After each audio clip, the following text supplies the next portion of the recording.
정부가 10조 원 규모의 패키지 프로그램을 만들어 반도체 산업을 지원하기로 했습니다.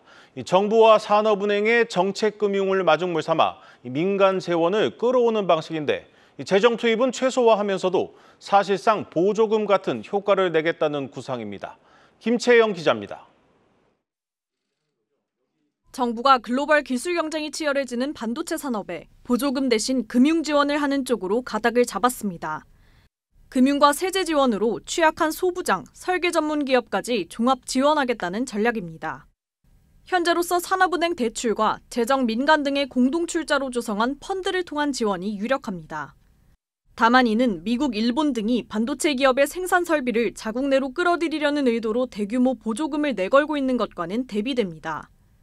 정부의 이런 기조의 배경에는 건전재정 유지와 대기업 지원 시 논란 등이 있다는 분석이 나옵니다.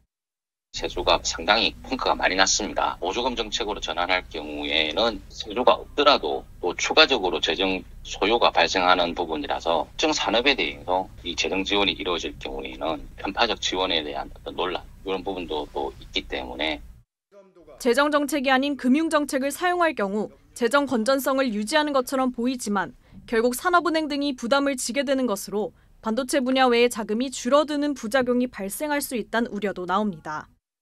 반도체 기업의 금융 지원 규모가 워낙 크다 보니까 다른 쪽에 좀 자금이 원활하게 돌지 않는 그 2차 효과들이 있을까 봐 그게 저는 좀 걱정이고요. 차라리 정부가 반도체 기업들한테 보조금을 주고 반도체 기업들의 업황이 중장기적으로 확실히 나아지면 결국은 이것을 세수를 통해서 다시 흡수할 수 있는 부분이 있거든요.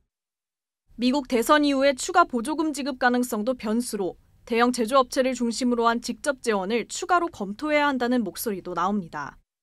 반도체 이 제조시설 투자라는 게 굉장히 큰 그 자금이 들어가기 때문에 그게 회수되는 기간이 꽤 길어서 초기에 어떤 그런 그 자금 투자가 상당한 이제 기업의 부담으로 다가옵니다. 그래서 미국과 일본 등의 설비가 본격 가동되는 2032년에는 현재 31%인 첨단 반도체의 한국 내 생산 비율이 9%대로 급락할 것이라는 암울한 전망도 나오는 상황. 대출과 펀드를 통한 지원이 생색내기식에 그치지 않도록 전략산업 보조금 지급 등 재정을 통한 지원 방안도 중장기적으로 검토할 필요가 있다는 지적입니다. 한국경제TV 김채영입니다.